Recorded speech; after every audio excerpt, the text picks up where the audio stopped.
This is ANN News Brief.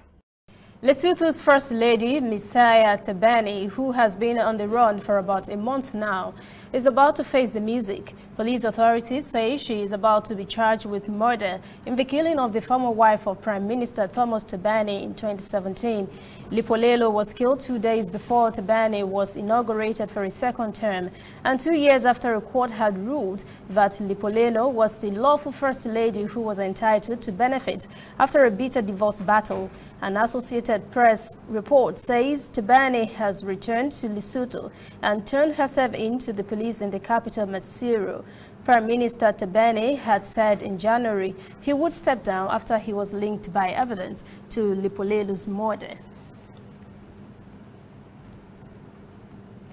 Two African countries are on the top 10 list of fastest growing world economies. The 2020 African Economic Outlook report by African Development Bank says Tanzania and Rwanda have emerged in the top 10 group.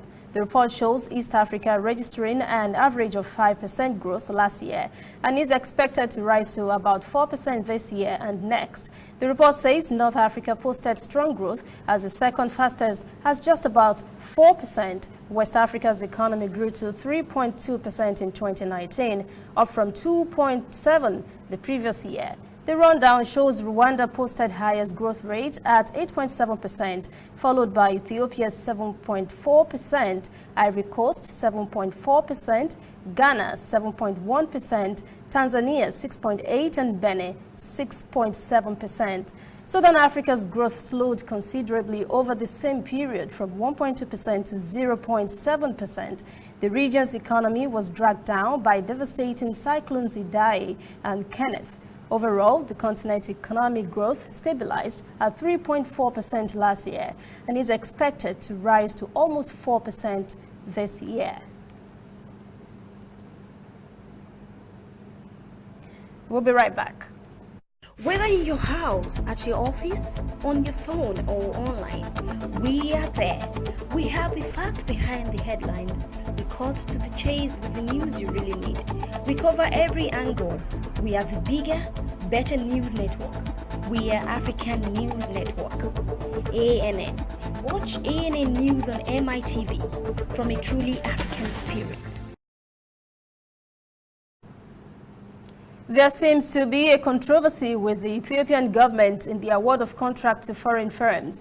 In the midst of a ban on awards of contract to a United Arab Emirates firm, a Dubai company has won a $24 million contract to supply 75,000 tons of wheat to the country. The one-year ban on promising international trading was against participation in public procurement.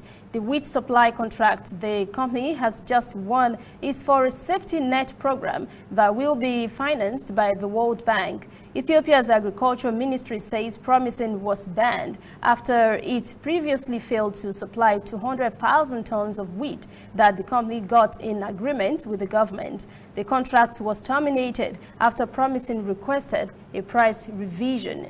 The Ethiopian government has explained that promising got this contract because the World Bank, financiers of the project, handled the screening and selection process on behalf of the country's agriculture ministry. The ministry was only informed of the successful bidder. The ministry says it will sign the agreement and administer the project. That is the ANN News Brief at 10. For details on these and other breaking stories, visit our website, annafrica.news. Conversation continues on our social media platforms, Twitter, Instagram, and Facebook at ANN Africa TV. I'm Lucy Ademi.